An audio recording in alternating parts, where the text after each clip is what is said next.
말씀을 기다리며 교독합니다. 주님은 우리의 하나님이십니다. 오늘 하나님께서 우리에게 주시는 말씀은 예레미야 35장 6절에서 11절까지의 말씀입니다.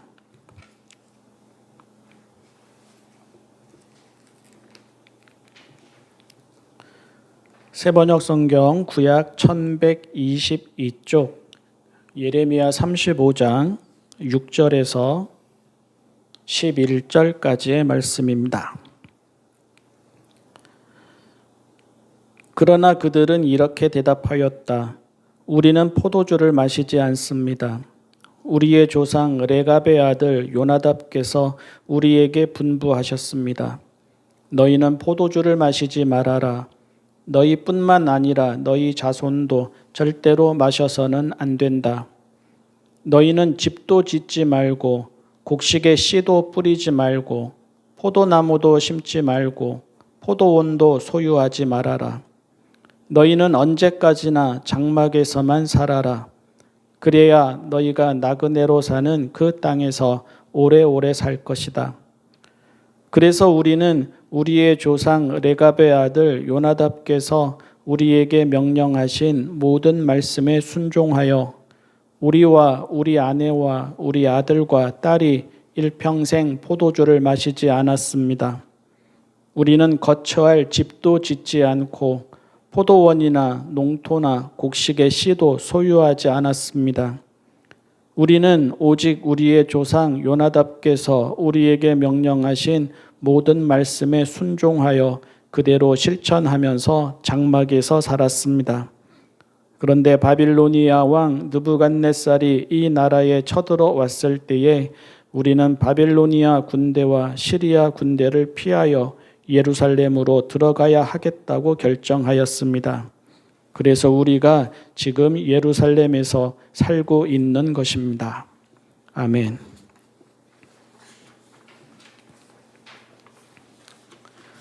올해 청룡 영화제에서 탕웨이, 중국 배우인 탕웨이가 여우 주연상을 받았습니다. 그녀가 차분하게 말하는 수상 소감이 제게는 아주 묵직하게 다가왔는데요.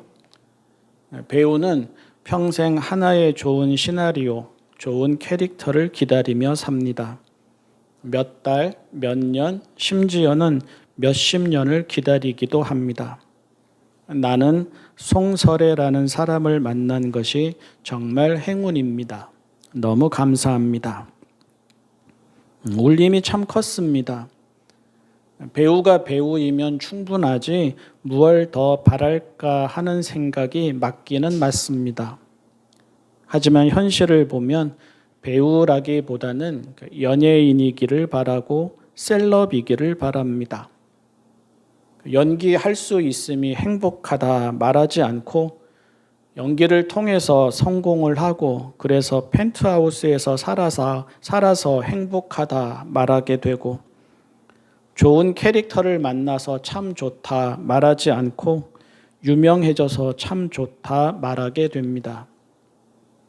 배우, 아이돌, 가수, 연기자, 운동선수 등이 다 비슷하게 말합니다.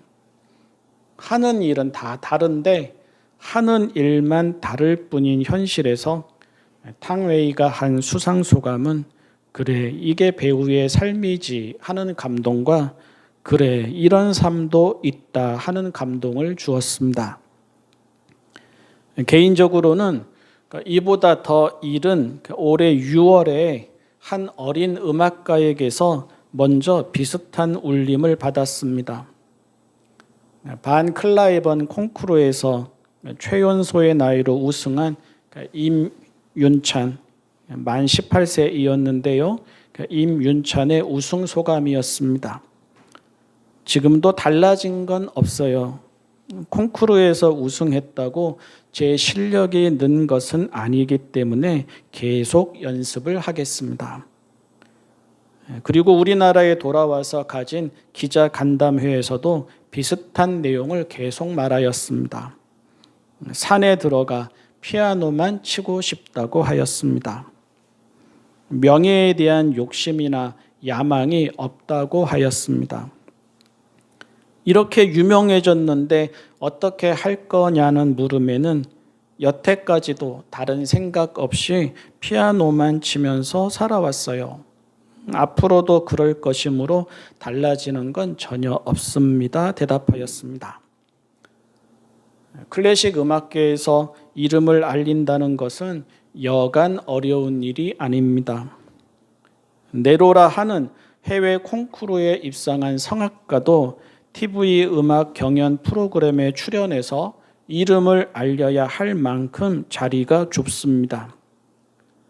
오랜 시간 음악만 하면서 실력을 쌓은 연주가들이 이런저런 축가에 불려나가야 하는 경우도 부지기수입니다.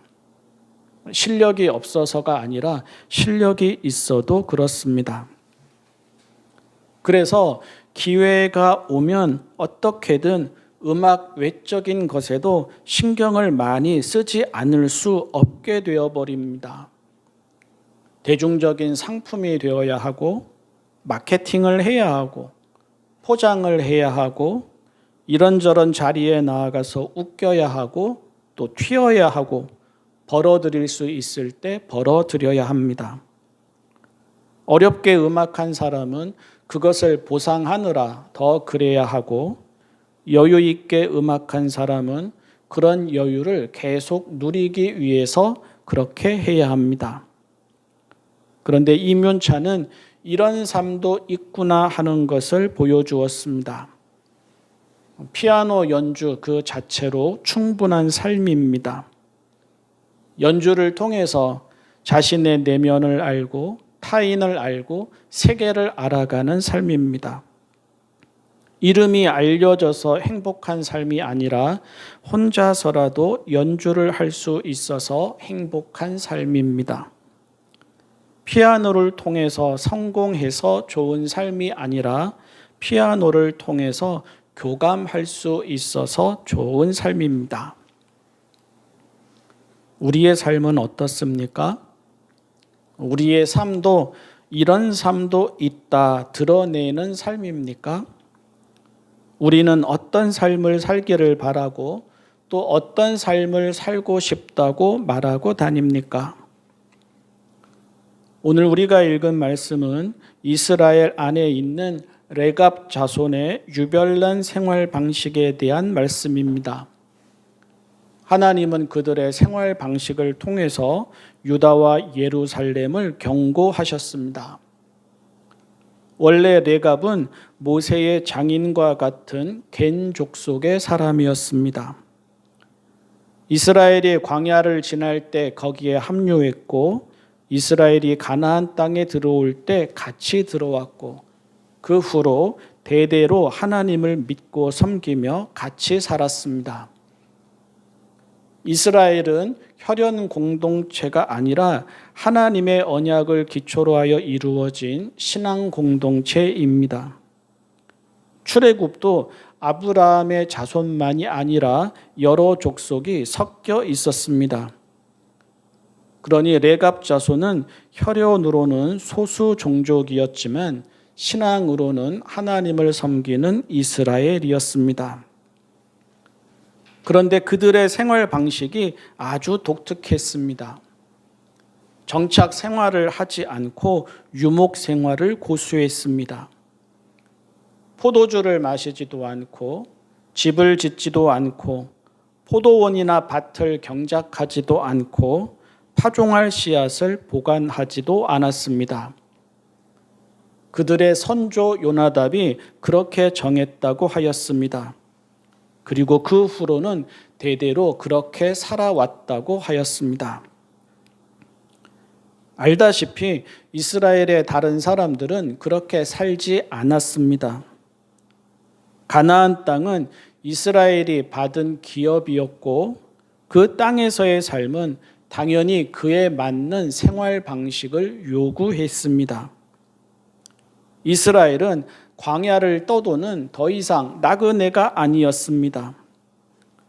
언제라도 떠날 준비를 보여주는 천막이라든지 나그네 생활은 이스라엘이 대대로 기념할 정신일 수는 있어도 이스라엘이 대대로 지켜야 하는 생활 방식은 아니었습니다. 어쩌면 레갑 자손도 처음부터 그러지는 않았을 것도 같다는 생각이 듭니다. 그들도 처음에는 다른 사람들처럼 집을 짓고 농사를 지으며 살지 않았을까 그렇게 생각하게 됩니다. 레갑 자손들의 생활 방식이 그 땅에 같이 들어온 레갑이 아니라 한참 시간이 지난 후인 요나답에게서 나왔다는 것도 그 가능성을 보여줍니다. 그러니 처음에는 비슷하게 시작했을 것입니다. 다른 사람들처럼 집도 짓고 다른 사람들처럼 농사도 짓고 그러다가 추수 때가 되면 다른 사람들처럼 거둔 곡식과 열매로 하나님께 감사도 드리고 명절도 지켰을 것입니다. 그런데 어느 순간 더 중요한 것을 잃는 것 같은 마음이 들었음이 분명합니다. 안정과 풍요의 기반은 얻었지만 안정과 풍요를 바라는 만큼 욕망이 커지고 하나님에게서 멀어지고 있음을 보았을 것입니다. 하나님을 섬기던 사람들이 바알을 섬기게 되는 모습도 보았을 것입니다. 하나님을 섬긴다고 하는데 하나님을 바알처럼 왜곡하는 모습도 보았을 것입니다. 그 땅에 들어온 사람은 이스라엘인데 하나님의 뜻이 이루어지는 것이 아니라 이스라엘의 그 땅의 사람들을 닮아 세속화되는 모습도 보았을 것입니다. 어렵고 불편하더라도 집 없이, 땅 없이, 풍요에 대한 보장 없이, 안정에 대한 보장 없이 나그네처럼 떠돌며 유목 생활을 하던 때가 신앙적으로 더 순수하고 진실했다는 생각도 들었을 것입니다. 요나답은 열왕기하 10장 바알 숭배가 극성이던 아합의 시대를 끝장낸 예후와 함께 그 이름이 나옵니다. 예후가 아합과 그의 가문을 비롯하여 이스라엘의 바알 숭배자들을 뿌리 뽑을 때, 그때 바로 이 요나답이라는 이름이 같이 나옵니다. 그때 예후의 그 마음에 동참하여 하나님을 향한 진실함으로 함께 일한 사람이 요나답이었습니다. 짐작컨대 그 시대의 사회상이 그로 하여금 본문과 같은 결정을 하게 했을 것입니다. 사람이 얼마나 쉽게 휘둘리는지를 보았기에, 사람이 얼마나 쉽게 무너지는지를 보았기에, 사람이 얼마나 쉽게 세상에 물드는지를 보았기에, 사람이 얼마나 쉽게 하나님께 무심해지는지를 보았기에 자발적으로 정착 생활과 거리를 두었을 것이고 후손들도 같은 삶을 살도록 뜻을 남겼을 것입니다. 한편으로는 바알 숭배자들을 뿌리 뽑겠다고 했던 그 예후가 바알 숭배자들은 철저히 뿌리 뽑았지만 단과 베델에 세운 금송아지는 없애지 않는 것을 보면서 더욱 그런 마음을 굳혔을 것도 같습니다.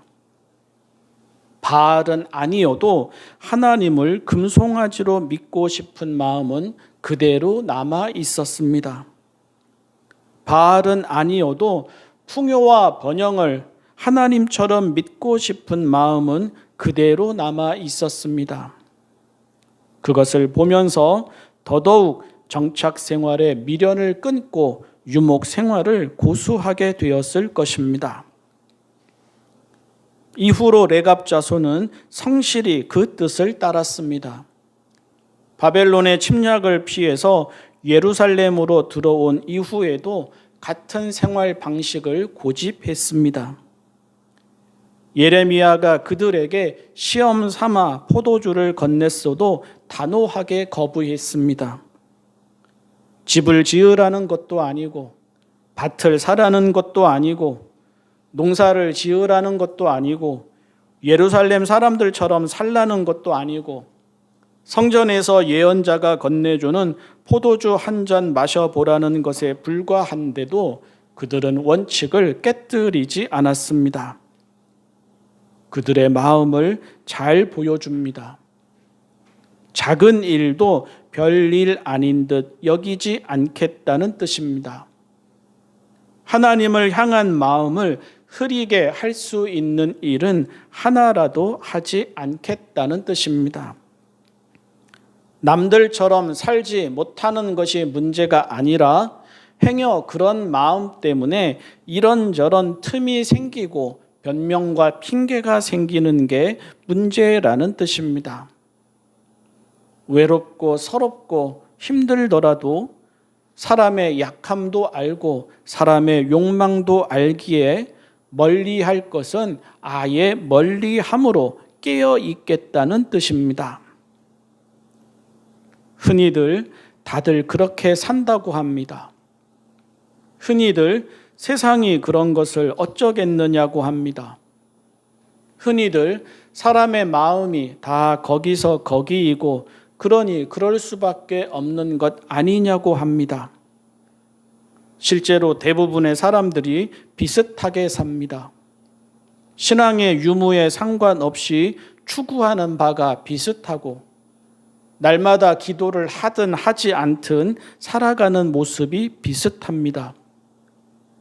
직업은 다른데 열심을 내는 기준이나 추구하는 바는 비슷하고 하는 일은 다양한데 얻고자 하는 결과가 비슷합니다. 말하는 내용을 들어봐도 이 사람이나 저 사람이나 비슷하고 심지어 예배를 드리고 나서나 예배 가운데 말하는 내용을 들어봐도 이 사람이나 저 사람이나 비슷합니다. 하지만 다들이라는 말에 속아서는 안 됩니다. 다들이라는 말에 넘어가서는 안 됩니다.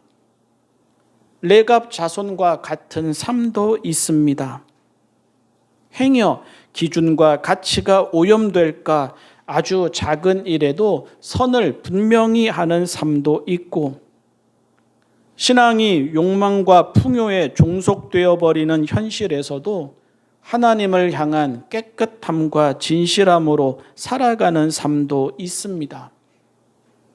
모든 것이 돈으로 환산되는 세상에서 돈이 아니라 생명을 찾는 삶도 있고 소유에서 행복이 나온다는 세상에서 소유가 아니라 존재의 충만함을 누리는 삶도 있습니다. 교회는 번영신학의 포로가 되어도 그 안에는 십자가의 신학의 길을 고수하는 사람도 있고 다수가 경제성장과 발전이 주는 풍요를 말할 때 누구는 경제성장이 안 되면 우리는 풍요롭지 못할 것인가 하는 책을 쓰기도 합니다. 사랑하는 성도 여러분, 하나님은 레갑 자손을 통해서 이런 삶도 있구나 하는 것을 모두에게 보여주십니다. 레갑 자손은 성전에 있어서 신앙인이 아니라 하나님을 향한 깨끗함과 진실함으로 선을 긋는 삶이 있어서 신앙인임을 보여줍니다. 우리 사람은 그 누구도 다들이라는 말에 숨을 수 없습니다. 그 시대만이 아니라 오늘도 어딘가에는 레갑 자손이 있기 때문입니다. 기도하겠습니다. 사랑의 하나님, 세상에서 저희를 구별하여 주십시오. 지킬 것은 지키고 멀리할 것은 멀리하게 하여 주십시오. 다들이라는 말에 속지 않게 하시고 이런 삶도 있음을 증언하는 삶을 살게 하여 주십시오. 하나님을 향한 진실함과 믿음이 그런 선택과 다짐으로 이어지게 하여 주십시오. 그리고 그 가운데 다른 기쁨과 평화를 얻게 하여 주십시오. 부족함은 있어도 아쉬움은 없는, 불편함은 있어도 은혜가 있는 충만한 삶이게 하여 주십시오. 하나님 안에서의 위로와 행복이 있게 하여 주십시오. 예수님의 이름으로 기도합니다. 아멘.